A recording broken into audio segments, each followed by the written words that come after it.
വൻതോതിലുള്ള മത്സ്യക്കുരുതി നടന്നു. അവർക്ക് അതിനൊരു പരിഹാരം വേണം. നഷ്ടപരിഹാരത്തിന് അവർക്ക് അർഹതയുണ്ട്. യഥാർത്ഥത്തിൽ ഇതിൻ്റെ പ്രശ്നം ജൈവമാലിന്യമാണോ? അതല്ല മറ്റ് മുനിസിപ്പൽ വേസ്റ്റ് ആണോ? അതല്ല വ്യവസായങ്ങളുടെ രാസമാലിന്യങ്ങളാണോ? ഒരു മത്സ്യക്കൂട് വികസിപ്പിക്കുക എന്ന് പറഞ്ഞാൽ ഏറ്റവും ചുരുങ്ങിയത് 3 ലക്ഷം രൂപയെങ്കിലും ചിലവ് വരും. വന്ന റിപ്പോർട്ടുകൾ തമ്മിലൊരു വൈരുദ്ധ്യമുണ്ട്. കുഫോസ് പറയുന്ന ഘടകങ്ങളല്ല PCB പറയുന്നത്. കഴിഞ്ഞ മെയ് 20 പെരിയാറിലുണ്ടായ മത്സ്യക്കുരുതി വ്യാപകമായ ചർച്ചകൾക്കിടവച്ചിരിക്കുകയാണ്. 100 കണക്കിന് മത്സ്യകൃഷിക്കാരെ, 1000 കണക്കിന് മത്സ്യത്തൊഴിലാളികളെ അത് വളരെ പ്രതികൂലമായി ബാധിച്ചു. ചത്തുപൊങ്ങിയ മത്സ്യങ്ങളുമായി വിവിധ രാഷ്ട്രീയ പാർട്ടികളുടെയും സന്നദ്ധ സംഘടനകളുടെയും നേതൃത്വത്തിൽ പരിസ്ഥിതി മലിനീകരണ ബോർഡിൻ്റെ കേന്ദ്ര ആഫീസിനെതിരായി പ്രക്ഷോഭ സമരങ്ങളുടെ പരമ്പര തന്നെ ഉണ്ടായി. മാധ്യമങ്ങളെ സംബന്ധിച്ച് വളരെ വിപുലമായ റിപ്പോർട്ടിങ്ങും അന്വേഷണ റിപ്പോർട്ടിങ്ങും ഒക്കെ നടത്തിയിട്ടുണ്ട്. സ്ഥിതിഗതികൾ കണക്കിലെടുത്തുകൊണ്ട് കേരള മുഖ്യമന്ത്രി തന്നെ നിയമസഭയിൽ സ്ഥിതിഗതികളെ സംബന്ധിച്ചൊരു പ്രസ്താവന നടത്തുകയും ഇക്കാര്യത്തിൽ തുടർ നടപടികൾ ഗൗരവമായി സ്വീകരിക്കുമെന്ന് ഉറപ്പ് നൽകുകയും ചെയ്തിരിക്കുകയാണ്. പെരിയാറിനെ സംബന്ധിച്ച് നമുക്കറിയാം, മുൻകാലങ്ങളിൽ വ്യത്യസ്തമായി ഒരുപാട് ശോഷണം സംഭവിച്ചുകൊണ്ടിരിക്കുന്ന നദിയാണ്. ജല ലഭ്യതയ്ക്കകത്ത് ഒരുപാട് പാരിസ്ഥിതിക ആഘാതങ്ങളേറ്റ് പെരിയാറിന് ക്ഷീണമുണ്ട്. ആ പെരിയാറാണെന്നുണ്ടെങ്കിൽ നമ്മുടെ കേരളത്തിൻ്റെ വ്യവസായ മേഖലയുടെ പ്രധാനപ്പെട്ട ഒരു ഏരിയയാണ്. കേരളത്തിലെ വ്യവസായ മേഖല എന്നറിയപ്പെടുന്ന ഏലൂർ വ്യവസായ മേഖല അങ്ങനെ ആയിത്തീർന്നതിൻ്റെ പുറകിൽ പെരിയാർ ഒരു പ്രമുഖ പങ്ക് വഹിക്കുന്നു. ഒരുപാട് മാനുഫാക്ചറിങ് വ്യവസായങ്ങളുടെ ശൃംഖല തന്നെ ഇവിടെ ഉണ്ട്. വ്യവസായങ്ങളുടെ നിലനിൽപ്പിന് പെരിയാർ നൽകുന്ന വലിയ സംഭാവനയുടെ പശ്ചാത്തലത്തിൽ വ്യവസായങ്ങളുടെ വളർച്ചയും പെരിയാറിൻ്റെ ആരോഗ്യവും പരസ്പരം സന്തുലിതമായി മുൻപോട്ട് കൊണ്ടുപോകാൻ ലക്ഷ്യം വെച്ചുകൊണ്ട് ഒരുപാട് നടപടികൾ കഴിഞ്ഞ ദശകങ്ങൾ നമ്മൾ എടുത്തിട്ടുണ്ട്.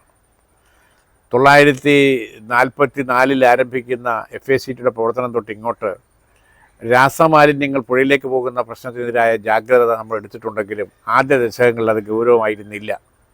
എന്നാൽ പിന്നീട് സാങ്കേതികവിദ്യാ വികസനം കൊണ്ടും ഇത് സംബന്ധിച്ച പൊതു അവബോധം വർദ്ധിച്ചതുകൊണ്ടും വലിയ മാറ്റങ്ങളുണ്ടായി. വലിയ നേട്ടങ്ങളാണ് ആ കാര്യത്തിൽ നമ്മൾ ഉണ്ടാക്കിയത്. പക്ഷെ എന്നാലും ഇപ്പോൾ ഇടയ്ക്കിടയ്ക്ക് വീണ്ടും സംഭവിക്കുന്നതിൻ്റെ അനുഭവങ്ങളാണ് ഏറ്റവും ഒടുവിലുണ്ടായ ഗൗരവമേറിയ പുതിയ പരിസ്ഥിതി സൃഷ്ടിച്ചിട്ടുള്ളത്. അതുകൊണ്ട് തന്നെ ഇക്കാര്യത്തിൽ എങ്ങനെയാണ് ഈ മത്സ്യക്കുരുതിക്കിടയായ സാഹചര്യം സൃഷ്ടിക്കപ്പെട്ടെന്നുള്ള പരിശോധനയും അന്വേഷണം വേണമെന്നുള്ള ആവശ്യം ഉയർന്നു വന്നിരിക്കുകയാണ്. സംസ്ഥാന ഗവൺമെൻറ്, പരിസ്ഥിതി മലിനീകരണ ബോർഡ്, അതുപോലെ കുഫോസ് ഇവർ ഇത് സംബന്ധിച്ച് അന്വേഷണം നടത്തുമെന്ന് പ്രഖ്യാപിച്ചു. അത് നടത്തുകയും ചെയ്തു. അത് വന്ന റിപ്പോർട്ടുകൾ തമ്മിലൊരു വൈരുദ്ധ്യമുണ്ട്. കുഫോസ് പറയുന്ന ഘടകങ്ങളല്ല PCB പറയുന്നത്. അതൊരു ഏകോപതമായ നിലയിൽ ഒരു അഭിപ്രായ രൂപീകരണം നടക്കേണ്ട സാഹചര്യമുണ്ട്. ഒന്ന്, പാതാളത്തെ റെഗുലേറ്റർ കം ബ്രിഡ്ജ് തുറന്ന സന്ദർഭത്തിൽ വേണ്ടത്ര ശ്രദ്ധയോ ഉണ്ടാകുന്ന ആഘാതങ്ങളെക്കുറിച്ചുള്ള പരിഗണനയോ ഇല്ലാതെ വിവിധ ഏജൻസികൾ തമ്മിൽ ഏകോപനമില്ലാതെ ചെയ്തു എന്നുള്ള പ്രശ്നം ഉയർന്നു വന്നിട്ടുണ്ട്. അതുകൊണ്ട് തന്നെ ബ്രിഡ്ജിൻ്റെ ഷട്ടറുകൾ ഉയർത്തുമ്പോൾ ബന്ധപ്പെട്ട ഏജൻസികളുടെ ആകെ പരസ്പര ധാരണയും അത് ആഘാതങ്ങൾ ഉണ്ടാക്കുന്നില്ല എന്ന് ഉറപ്പുവരുത്തുകയും ചെയ്യേണ്ടത് ഭാവിയിലേക്കൊരു ആവശ്യമാണ്. മാത്രമല്ല, യഥാർത്ഥത്തിൽ ഇതിൻ്റെ പ്രശ്നം ജൈവമാലിന്യമാണോ?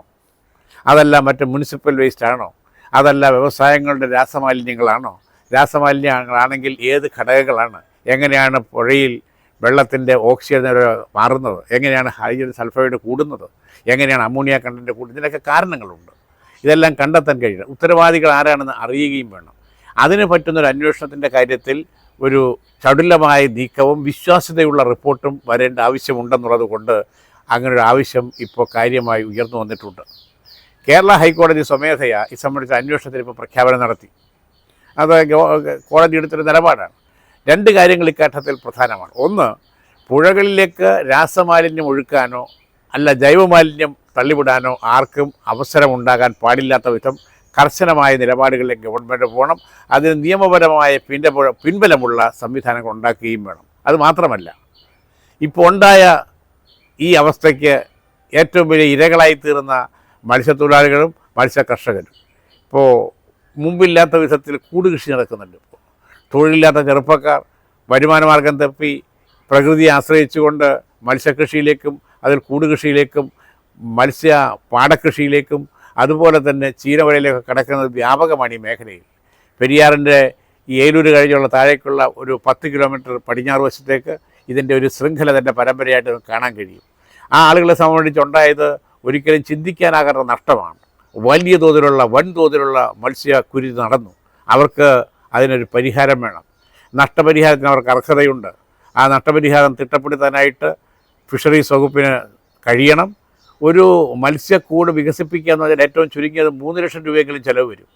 അങ്ങനത്തെ 100 കണക്കിന് മത്സ്യക്കൂട് കൃഷികളാണ് ഇപ്പോൾ കൂട്ടത്തോടെ നശിച്ചു പോയത്. അവർക്കിൽ ലോൺ തിരിച്ചടയ്ക്കാൻ നിത്യനിദാനത്തിന് മാർഗ്ഗങ്ങളില്ലെന്നുള്ളത് കൊണ്ട്, അതുപോലെ തന്നെ ചീനവലയും മത്സ്യപ്പാടങ്ങളും കൈകാര്യം ചെയ്യുന്ന ആളുകൾക്ക് നഷ്ടപരിഹാരം കൊടുക്കുന്നത് ഒരു ശരിയായ നടപടിയായി ഗവൺമെൻറ് സ്വീകരിക്കും. ഈ കാര്യത്തിൽ കീഴ്വഴക്കങ്ങളില്ല എന്നുള്ളത് ശരിയാണ്. കീഴ്വഴക്കങ്ങളില്ലാത്ത ഒരു രീതിയിൽ ഒരു സാമൂഹ്യ ആഘാതം ഉണ്ടായാൽ അതിൻ്റെ പരിഹാരം പുതിയ ഒരു മാതൃക സൃഷ്ടിച്ചുകൊണ്ട് കീഴ്വഴക്കം വന്നാൽ പോലും അത് ഭാവിയിലേക്ക് പ്രയോജനപ്പെടുത്തത്തക്ക വിധത്തിൽ ചെയ്യുന്നതാണ് ശരി എന്നുള്ളത് കൊണ്ട് അതിന് ഗവൺമെൻറ് തയ്യാറാകണം. അത് കൃത്യമായി ക്വാണ്ടിഫൈ ചെയ്യാൻ കഴിയും. അതിനുള്ള രേഖകൾ ഫിഷറീസ് വകുപ്പിൻ്റെ കയ്യിലുണ്ടാകും. അതൊരു ശരിയായ നടപടിയായിട്ട് ഇപ്പോൾ ആവശ്യം വന്നിരിക്കുന്നു. ഒപ്പം ഇത് സംബന്ധിച്ച അന്വേഷണത്തിന് വിശ്വാസ്യത ഉറപ്പുവരുത്തണം.